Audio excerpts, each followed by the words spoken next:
Hello students, how are you.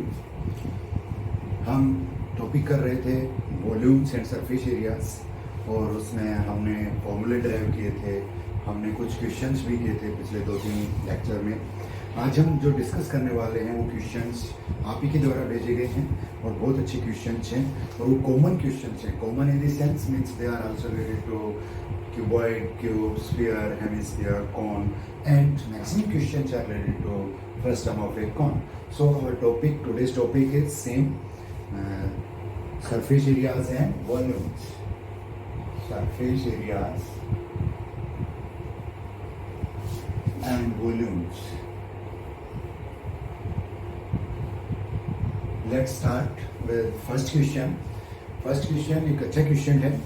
कह रहा है कि diameter of one of the bases of a truncated cone is 100 millimeter. If diameter of this base is increased by 21%, such that it still remains a truncated cone with the height and the other base unchanged, the volume also increases by 21%, then radius of other bases. ये कह रहा है कि एक हमारे पास truncated cone है। Truncated cone means a frustum. And its one diameter of one base is 100 millimeter. एक base का डायमीटर क्या है हमारे पास 100 मिलीमीटर। सपोज दिस बेस, ये जो बेस है हमारे पास, इसका डायमीटर दिया हुआ है, it will be radius and it will be height and it is another radius. Suppose this radius is, मान लिया मैंने ये रेडियस क्या है मेरे पास r है and diameter 2r is equal to 100 millimetre, then what is r? r is 100 by 2 millimetre. और हमारे पास क्या हो जाएगा 100 millimetre and height is h and suppose it is r1। ये मैंने क्या मान लिया r1। अब कह रहे हैं कि इसी कोण का हमने जो डायमीटर था, बेस डायमीटर, वो इंक्रीज कर दिया। कितना इंक्रीज कर दिया? 21% इंक्रीज कर दिया। डायमीटर पहले 100 था, अब कितना बन गया? 21% इंक्रीज हो गया। तो new diameter of this frustum, इस फ्रस्टम का जो बेस डायमीटर होगा, suppose that is capital R. मान लिया मैंने ये क्या है कैपिटल आर है and that is equal to 2r is equal to, पहले डायमीटर 100 था, अब इंक्रीज हो गया 21%। 100 पे 21 में इंक्रीज करेंगे हम, देन दैट बिकम्स 121। तो क्या बन गया हमारे पास 121 millimetre. Then this r is 121 upon 2 millimetre. ये r हमारे पास बन गया 121 upon 2 and height and other end remain same. Height और अदर एंड क्या रहते हैं? Same. Height remains h and radii of other end, radius of other end remains r. What is the relation between their volumes? कह रहा volume of this new frustum, ये new frustum हमारे पास, ये पहले वाला फ्रस्टम है, इस न्यू फ्रस्टम का जो वॉल्यूम है that is also increases by 21%। ये भी कितना बढ़ जाता है? 21% बढ़ जाता है। Suppose I am taking v1 as volume of this given frustum. V1 volume ले रहा हूं मैं किसका? गिवन फ्रस्टम का। फ्रस्टम का वॉल्यूम हमारे पास होता है 1/3 pi h into r1 square. r1 means here r square, r is 100 by 2। 100 by 2 का स्क्वायर क्या बन जाएगा हमारे पास? 100 square upon 4 plus it becomes r into r1। r into r1, r is 100 by 2 r1 plus r2। It is volume of, ये हमारे पास volume बन गया कि किसका? गिवन फ्रस्टम का। It is not r2, it is r1 itself. ये हमारे पास क्या है? r2। मान लो मैंने ले लिया क्या? Volume of this frustum. इस फ्रस्टम का वॉल्यूम मैं लेता हूँ suppose v2 and v2 is equal to, v2 यहाँ से क्या आता है?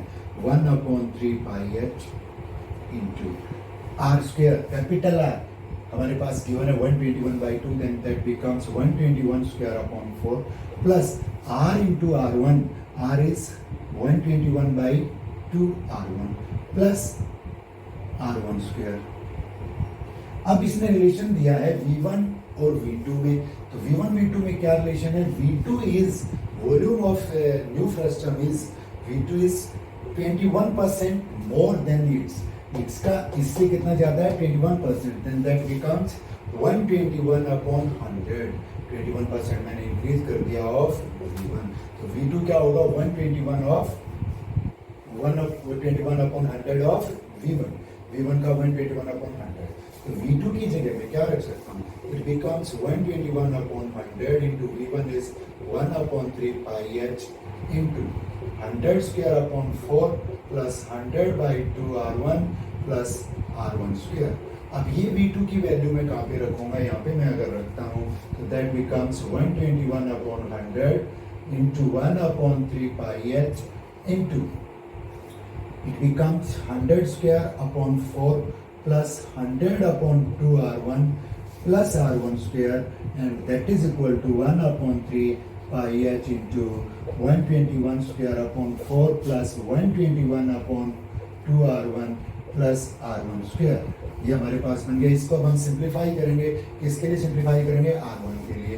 1/3 pi h दोनों साइड क्या हो जाता है, रिमूव हो जाता है। Then what becomes 121 को अगर मैं इधर मल्टीप्लाई करता हूँ तो that becomes 121 into 100 square upon 4 plus 121 को इससे मल्टीप्लाई करता हूँ तो ये बन जाता है हमारे पास 121 into 100 upon 2 R1 plus 121 R1 square that is equal to 100 इधर डिवाइड कर रहा है तो उधर जाएगा, किस में जाएगा, मल्टीप्लिकेशन में। तो 100 को मैं अगर उधर ले जाता हूँ, 100 से मल्टीप्लाई करता हूँ उधर, तो that becomes 121 square into 100 upon 4 plus 121 into 100 से मल्टीप्लाई कर रहा हूँ मैं, R1 प्लस 100 R1 स्क्वायर। किससे मल्टीप्लाई कर रहे हैं हम, 100 से मल्टीप्लाई कर रहे हैं। तो हमारे पास रिजल्ट आ गया। अब ये देखिए ये टर्म दोनों साइड क्या है, सेम है, तो ये कैंसिल हो जाएगी। अगर मैं 100 R1 स्क्वायर को इधर ले आऊँ तो इधर हमारे पास 121 R1 स्क्वायर पहले ही है, तो that becomes 21 R1 square that is equal to, that becomes 121 square into 100 upon 4 minus 121 into 100 square upon 4। अगर यहाँ पे मैं कॉमन लेना चाहूँ तो मेरे पास कॉमन है 121 into 100 upon 4 common. What remains? It remains 121 minus 100 and that gives, वो हमें क्या रिजल्ट देता है, मैं इस रिजल्ट को यहाँ पे लिख रहा हूँ। ये रिजल्ट हमें देगा वो 21 R1 square that is equal to 121 into 100 upon 4 into 21 से 21 कैंसिल हो जाएगा। R1 स्क्वायर अगर हमें इसको लिखो तो 11 into 10 upon 2 square that is 2 से कैंसिल हो जाएगा 5 पे। R1 इज इक्वल टू कितना आ जाएगा हमारे पास 55 मिलीमीटर। रेडियस जो अदर एंड की थी हमारे पास क्या आ गई 55 मिलीमीटर। एक बार फिर से इस पे नजर डालिए आप लोग। क्या था हमारे पास, एक फ्रस्टम दिया हुआ था जिसकी रेडियस हमारे पास थी 100/2, हाइट h थी और अनदर एंड था हमारे पास R1, उसका वॉल्यूम हमने निकाला। दूसरा फ्रस्टम था जिसकी रेडियस क्या दी हुई थी, उसकी डायमीटर से 21% ज्यादा, तो रेडियस बन जाती है 121/2 और हाइट और अनदर रेडियस क्या है, सेम है, तो उसका वॉल्यूम क्या बन जाता है V2। इसने V1 और V2 के बीच में रिलेशन दिया हुआ था। V1 V2 के बीच में रिलेशन क्या बनता है हमारे पास, V2 is 21% more than V1, तो वो अगर हम अप्लाई करते हैं तो हमारे पास रिजल्ट आता है। V2 की जगह मैंने ये वैल्यू रख दी और सिंप्लीफाई कर दिया, हमारे पास क्या आ गया R1 जो कि हमें फाइंड करना था radius of another end. Let's now see another question. दूसरा क्वेश्चन हम देखते हैं। दूसरा क्वेश्चन हमारे पास, a piece of paper is in the form of a sector making an angle A. Sector का जो एंगल है वो कितना है, A है। The paper is rolled to form a right circular cone of radius 5 cm and height 12 cm. Then find value of A. A की value हमें find करनी है, तो वो भी क्वेश्चन अच्छा है। सेक्टर से हमने क्या बनाया है, कौन बनाया है सेक्टर को। जो पेपर में एक सेक्टर काटे हैं, आप प्रैक्टिकली भी कर सकते हैं। एक पेपर लें, एक सेक्टर उस पे मार्क करें और उसको कट कर लें और उसको आप एक कोन की फॉर्म में फोल्ड अप करेंगे तो आपके पास कोन आ जाएगा और उस कोन की जो स्लैंट हाइट होगी that will be equal to radius of the sector. उस कोन की स्लैंट हाइट सेक्टर की रेडियस के इक्वल होगी, तो वही से हम रिलेट करेंगे और जो सरकमफ्रेंस होगा कोन के बेस का that will be equal to length. So next question is, a piece of paper is in the form of a sector. Sector की फॉर्म में है, जो सेक्टर है वो हमारा क्या है, it is sector and its angle is A. इसका एंगल ए दे रखा है। It is fold in such a way that it makes a cone. एक कोन बनता है इससे, और कोन की जो रेडियस दे रखी है वो दे रखी है 5 और वर्टिकल हाइट दे रखी है 12, that is 12 and it is 5 suppose it is R। और कोन की जो सेक्टर की रेडियस होगी that will be slant height of cone, वो कोन की क्या होगी, slant height. We have to find this A हमें निकालना है, सेक्टर का एंगल हमें निकालना है। तो यहाँ पे एक चीज ध्यान देने की है, जो इस सेक्टर की आर्क होगी, the arc of this sector that will be equal to circumference of base of cone, cone के बेस से सर्कमफ्रेंस की इक्वल होगी। तो कोन के बेस का सर्कमफ्रेंस क्या होगा मेरे पास यहाँ पे 2 pi r, that is equal to length of arc pi r theta की मेरे पास क्या है a अपॉन 180, ये होगा। अब मैं ये आर स्मॉल आर तो मैं फाइंड कर सकता हूँ, स्मॉल आर तो गिवन है, कैपिटल आर मैं यहाँ से फाइंड कर सकता हूँ। It is slant height of cone, cone की स्लेंट हाइट क्या होती है L and that is equal to R, R is equal to R means capital R, that is L, that is equal to h square 144 and radius square 25, that is 169 and square root of 169 is 13 centimeter।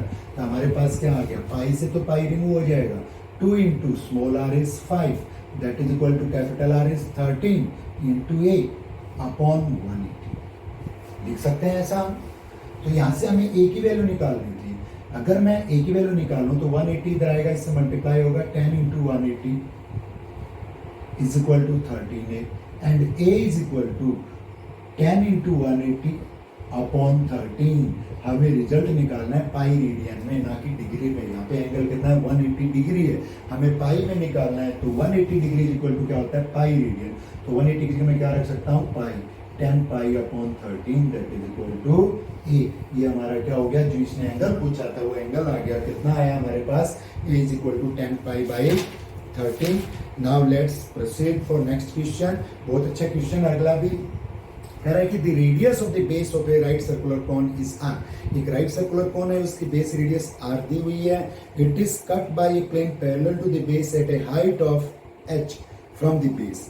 The distance of the boundary of the upper surface from the center of the base of the frustum is h square upon r square upon 9 square root। Then find volume of frustum। इस frustum का हमें volume निकालना है।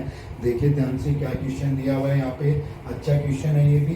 एक frustum कोन दिया हुआ है, कोन को कट किया गया कितनी हाइट से, at a height of h from the base. So frustum हमारे पास ऑब्टेन हो जाएगा। उस फ्रस्टम का हमें क्या निकालना है, वॉल्यूम निकालना है। तो जो फिगर होगी, suppose it is a cone, एक राइट सर्कुलर कॉन है and its base radius is, इसकी जो बेस रेडियस दे रखी है दैट इज आर। ये बेस रेडियस कितनी दे रखी है, आर दे रखी है। It is cut by a plane parallel to base, base के पैरेलल एक प्लेन के द्वारा काट दिया गया। तो जो यहाँ पे ये हमारे पास बचा, ये हाइट दे रखी है कितनी, h, height of frustum at height of h it has been cut, height h से काटा गया। तो फ्रस्टम की हाइट क्या बच गई हमारे पास, h बच गई। ये जो रेडियस है that radius suppose it is r1, ये मान लिया क्या है r1। अब मेरे पास ये क्या आ गया फ्रस्टम, इस फ्रस्टम का वॉल्यूम निकालना है। कंडीशन क्या दी है, suppose this points are a b c d। Condition दी हुई है कि distance of the surface, upper surface of the frustum from the center of the base, base के center से ये distance CB distance it is given। CB distance यहाँ पे दे रखा है, CB is equal to, ये दे रखा है हमारे पास h square plus r square upon 9, ये दे रखा है। तो हम क्या निकाल सकते हैं R1, क्योंकि ABC मेरे पास क्या है, राइट ट्राइंगल है। तो राइट ट्राइंगल में, in right triangle ABC we can find R1। R1 कैसे फाइंड करेंगे, this CB square is equal to क्या बनेगा, h square plus R1 square. And CB square, CB की जगह क्या रख सकता हूँ, h square plus R square upon 9 is equal to h square plus R1 square. h square से h square remove हो गया, R1 square remains R square upon 9, then R1 is R upon 3। R1 मेरे पास आ गया R upon 3। We had to find volume of this frustum। हमें इस frustum का volume निकालना था। वॉल्यूम निकालने के लिए हमें क्या चाहिए, हमें बेस रेडियस चाहिए, हमें टॉप रेडियस चाहिए और हमें हाइट चाहिए। हमारे पास बेस रेडियस R है, हाइट h है, और ये R1 R की टर्म्स में क्या है, R अपॉन 3। तो we have to find volume। What will be the volume of frustum, 1 upon 3 pi h into R1 square। In place of R1 we have taken R square plus another radius R1, तो R1 square plus R1 into R, that is volume of frustum। ये क्या बन गया हमारे पास, frustum का volume. अगर मैं इसको सिंप्लीफाई करता हूँ 1/3 पाई एच। जो वॉल्यूम निकालना है वो आर और एच की टर्म्स में ही निकालना है, उनकी न्यूमेरिकल वैल्यू नहीं दे रखी है यहाँ पे। तो एच को एच रखें, आर को आर रखें, हमें रिप्लेस करना है तो केवल किसको करना है, R1 को करना है। ये बन जाता है हमारे पास r square plus in place of R1 square हमारे पास क्या बन गया, R²/9 प्लस R1 हमारे पास क्या बन गया, R/3 into R, 1/3 pi H into, अगर मैं एलसीएम ले लूं कितना 9, तो that becomes 9R² plus R² plus 3 जा 9 और R इंटू आर R², तो ये बनता है 3R²। दैट गिव्स 1/3, 3 को मल्टीप्लाई करें 9 से तो 1/27 पाई एच इंटू कितना बनता है 9, 10 और 13R²। और इसको हम लिख सकते हैं 13/27 पाई R² H, that is volume of this frustum. ये क्या हो गया, इस फ्रस्टम का वॉल्यूम हो गया। नेक्स्ट क्वेश्चन पे चलते हैं। अभी नेक्स्ट क्वेश्चन में कह रहा है कि right circular cone is divided by a plane parallel to its base in 2 equal volumes. एक राइट सर्कुलर कोन है, ऐसा ही कोन है, उसको एक प्लेन के द्वारा 2 वॉल्यूम में बांट दिया। जैसे यहाँ पे मेरे को इस फ्रस्टम का वॉल्यूम और ऊपर वाले कोन का, स्मॉल कोन का वॉल्यूम क्या है, सेम। तो ऐसे 2 पार्ट्स में इसको बांटा गया। कह रहा है in what ratio will the plane divide the axis. Axis को किस रेशियो में बांटेगी, मतलब हाइट को किस रेशियो में वो डिवाइड करेगी प्लेन, ये हमें बताना है। Then let's see this question.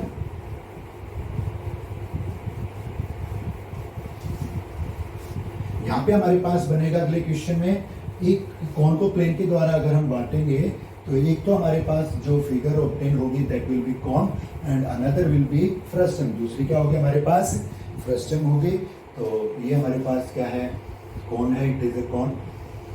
Similar question है, कुछ उससे मिलता जुलता है, लेकिन रिजल्ट्स तो डिफरेंट होंगे। जो क्वेश्चन डिफरेंट है तो सपोज इट इज हाइट, ये मान लिया मैंने क्या है height, and it is radius, it is R and this complete height is h. It is cut by a plane. एक प्लेन के द्वारा इस प्रकार से काटा गया है कि जो ऊपर वाला कोन है और नीचे फ्रस्टम है, दोनों का वॉल्यूम क्या है, सेम है।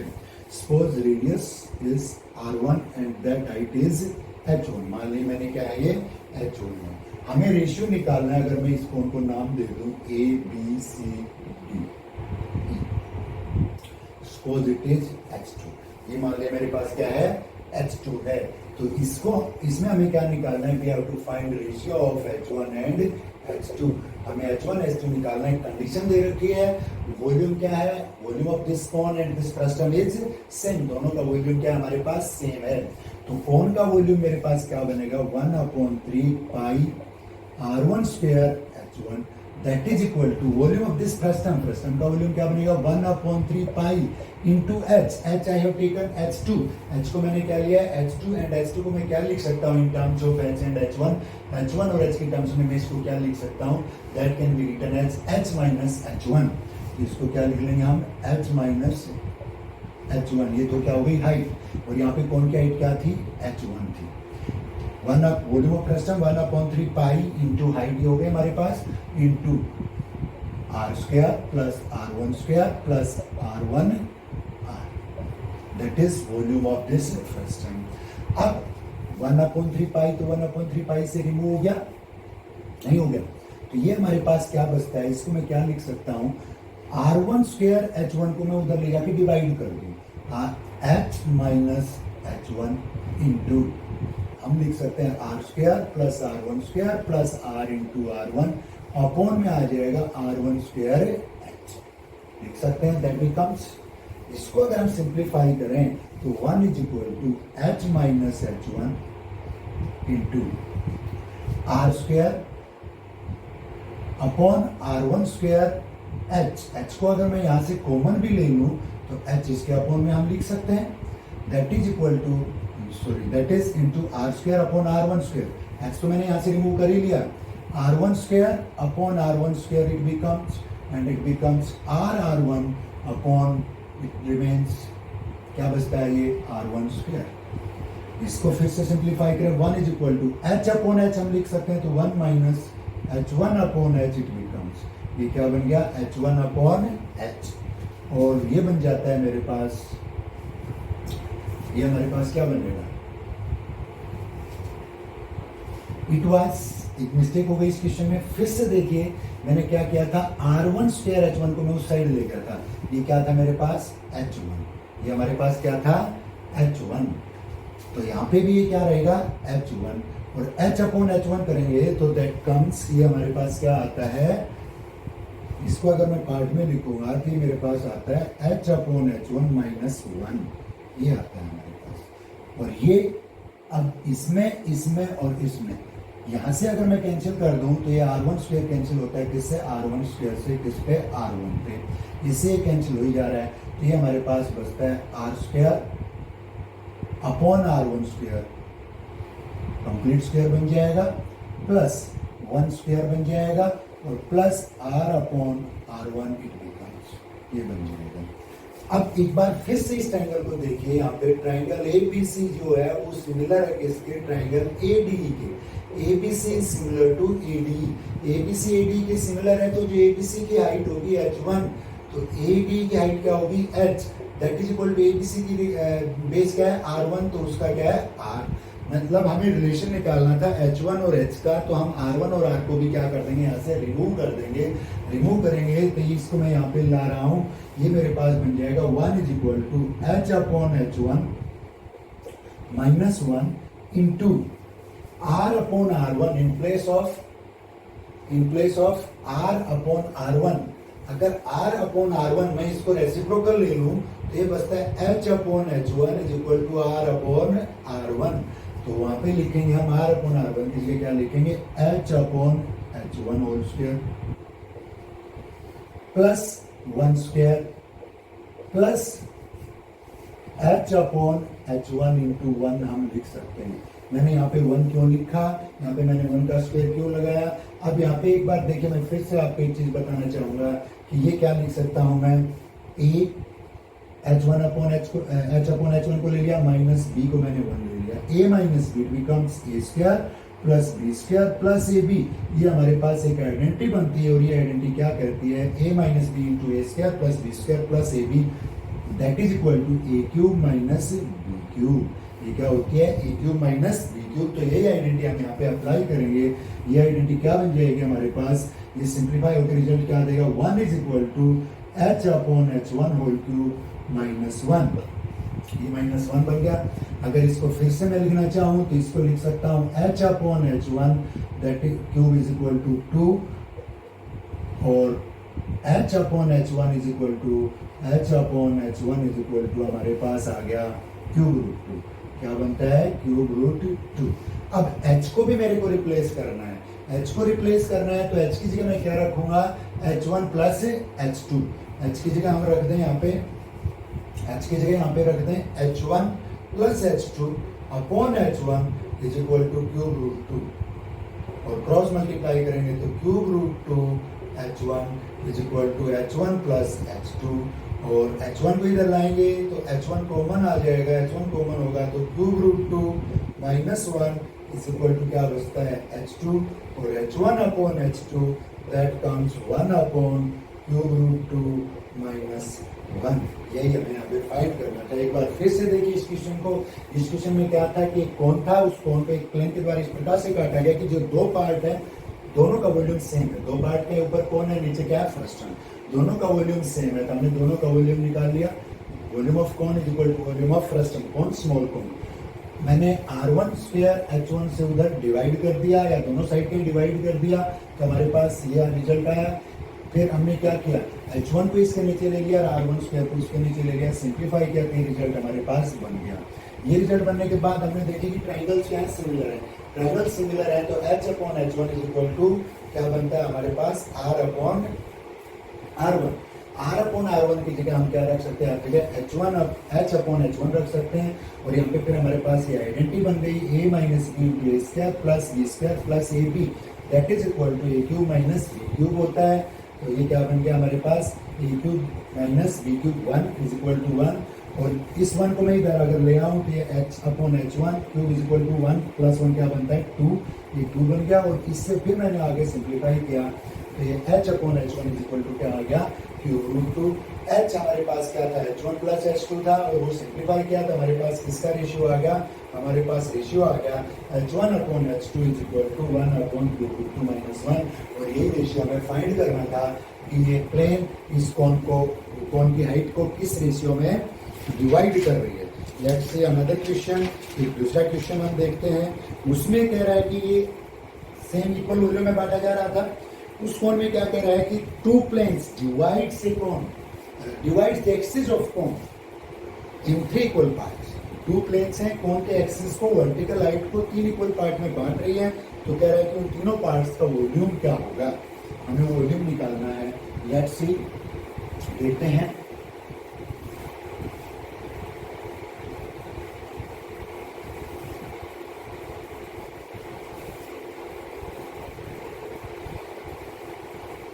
फ्रस्टम के क्वेश्चन हमने पहले किए भी कम थे कि सारे क्वेश्चन फ्रस्टम से रिलेटेड है। फ्रस्टम में कुछ भी टिपिकल नहीं, हमें एक फार्मूले याद रखने हैं। तो एक तो लेटरल सरफेस एरिया फ्रस्टम का क्या होता है, pi R into R1 plus R2। Total surface area, base area और टॉप एरिया उसमें ऐड कर देंगे।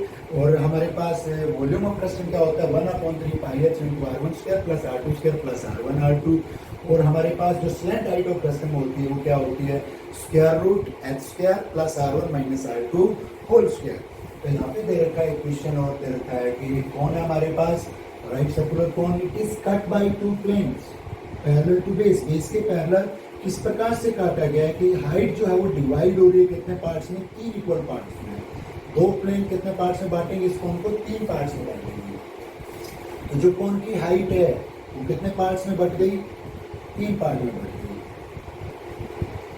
नाम लिख लें हम इसका, A B C D E F G। Height, इस फ्रस्टम की हाइट भी h है, इस फ्रस्टम की हाइट भी h है, और इस फ्रस्टम की, इस कोन की हाइट भी क्या है, h। पूरी हाइट को 3 इक्वल पार्ट से बांट दिया। तो टोटल हाइट मेरे पास क्या आ गई, 3h। और यहाँ तक की हाइट मेरे पास क्या आ गई, 2h। और ऊपर वाले पोर्शन की हाइट क्या है, h। सपोज इस पार्ट की रेडियस क्या है, r। अब अगर यहाँ पे आप देखें तो पहली चीज ए बी सी सिमिलर है किसके, ए डी के। ए बी सी और ए डी सिमिलर है। सिमिलर क्यों है, क्योंकि राइट एंगल और एंगल ये क्या है, कॉमन है। सिमिलर है तो क्या होगा, इसकी जो हाइट h है तो बड़े की हाइट क्या है, 2h। That is equal to क्या होगा हमारे पास, इसका बेस अगर r है तो उसका बेस क्या है, d। अगर h से h को कैंसिल कर दें तो d इज इक्वल टू क्या आता है, 2r। तो मेरे पास ये रेडियस d कितनी आ गई, 2r। अब स्मॉलर और लार्जेस्ट को सिमिलर कर रहे हैं। ABC also similar to AFC। ABC AFC के भी सिमिलर है। ABC AFC के सिमिलर है तो ABC की साइड AB अगर h है तो इसकी क्या है, 3h। ABC की BC अगर r है तो उसकी क्या है, FG। फिर से वही h से h कैंसिल करें तो FG इज इक्वल टू क्या आता है हमारे पास, दैट कम्स 3r। तो ये FG मेरे पास क्या हो गया, 3r। अब क्वेश्चन बहुत ही सिंपल बन गया। क्या करना है हमें करना है क्या कि इस कोन का वॉल्यूम, इस प्रश्न का वॉल्यूम, इस प्रश्न का वॉल्यूम, तीनों का रेशियो क्या होगा। तो रेशियो निकालने के लिए पहले इस कोन का वॉल्यूम है जिसकी रेडियस r है, राइट h है, तो वॉल्यूम बिकम्स 1/3 पाई r स्क्वायर h। इस प्रश्न का, सेकंड प्रश्न का बीच वाले पार्ट का वॉल्यूम क्या होगा, इसका वॉल्यूम होगा 1/3 pi h, height h into r1 square की जगह हमारे पास क्या है, 2r। इसका स्क्वायर मिल जाएगा 4r स्क्वायर प्लस r2 की जगह हमारे पास क्या है, r square plus r1 into r2 it becomes 2r square is to. इस प्रश्न का, नीचे वाले प्रश्न का volume 1/3 pi h into base radius क्या है हमारे पास 9r square, it becomes another radius 2r है तो 4r स्क्वायर और प्लस क्या बन जाएगा 6r। 3r इंटू 2r क्या बनेगा 6r स्क्वायर। इसको अगर मैं सिंप्लीफाई करना चाहूँ तो 1/3 पाई h हर टर्म में कॉमन है। 1/3 पाई h हर टर्म में कॉमन है तो हमने इसको क्या कर दिया, रेशियो निकालना है तो कॉमन टर्म्स क्या हो जाएंगे, रिमूव हो जाएंगी। What remains, it remains r square is to what remains 4r square plus r square plus 2r square, it is 7r square and its to it is 9 plus 4 13 plus 6 19r square.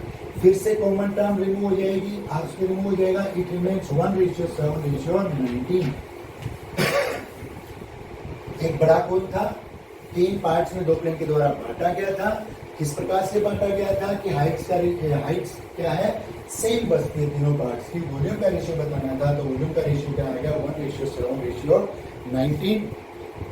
Next question है हमारा, ये होलो cube of internal S, एक होलो cube है, एक internal है जिसका 22 centimetre है, is filled with spherical marbles और diameter 0.5 centimetre, and it is assumed that 1/8 of the space of the cube remains unfilled.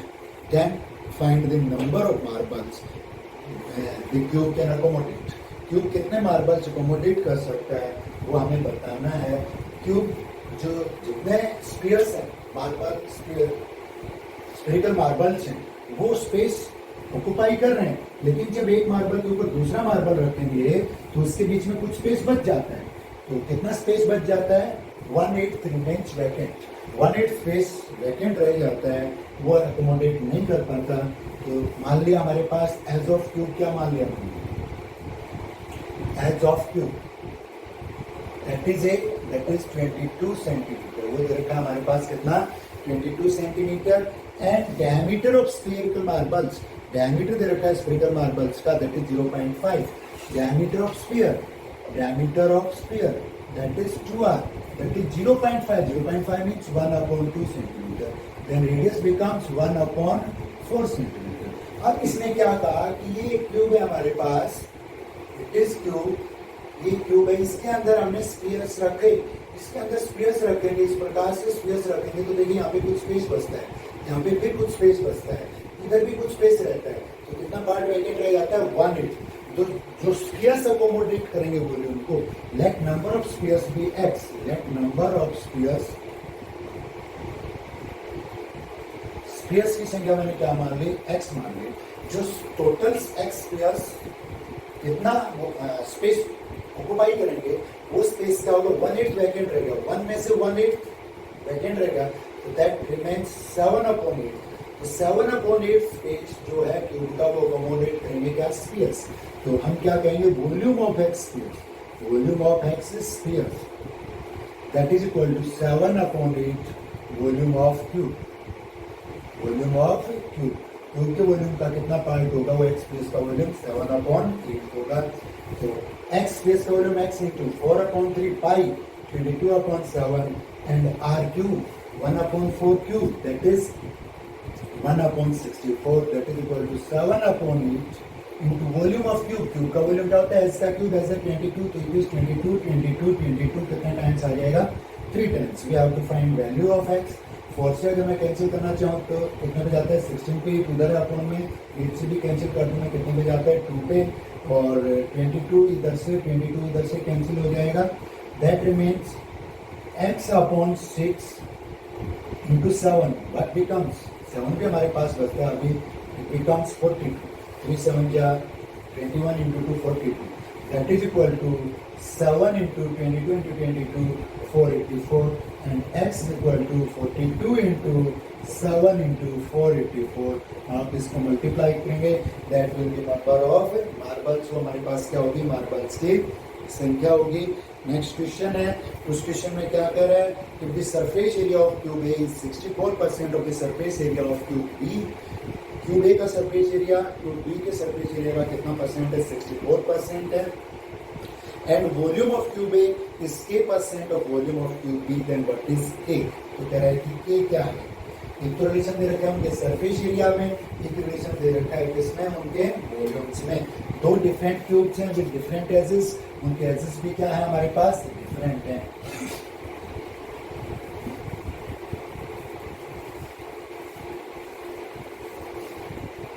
एक क्यूब है, एक नाम दिया उसका इसने क्यूब ए, सपोज इसका एज भी मैं क्या मान लेता हूँ, its edge is also A, edge भी क्या है, ए मान लिया मैंने इसका एज, और इस क्यूब को क्या नाम दिया है, कैपिटल।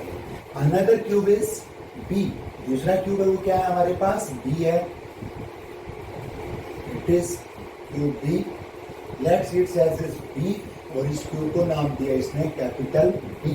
दोनों में एक तो सरफेस एरिया में पेश किया हुआ है, सरफेस एरिया क्यूब ए का एज ए है तो उसका सरफेस एरिया कितना होगा, 6 A square, and that is equal to 64%, इसका सरफेस एरिया उसके सरफेस एरिया का कितना है 64%, 64 अपॉन 100 ऑफ क्यूब बी का सरफेस एरिया क्या बनेगा 6 स्क्वायर, 6 से 6 कैंसिल हो गया, A square is equal to we can write कितना लिख सकते हैं हम 8 अपॉन 10 बी होल स्क्वायर और उससे कैंसिल हो जाएगा 4 पे 5, ए आ जाएगा हमारे पास 4/5 ऑफ बी, ए और बी में यहाँ पे रिलेशन आ गया।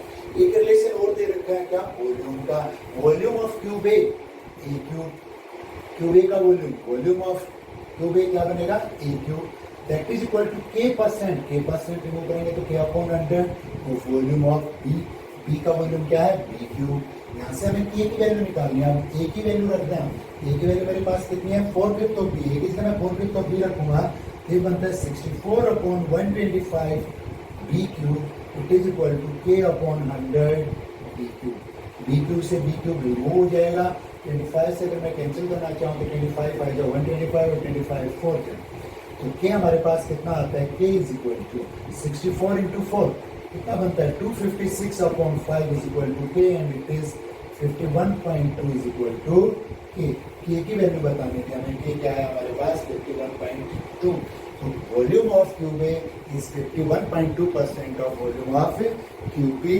So students, in next lecture we will discuss some more problems related to frustum of a cone, related to spheres, cuboid, cube, cylinders, complete parts, surface areas and volumes, stand maximum problems so that we can discuss them and each and every student can solve the problems. Okay, thank you.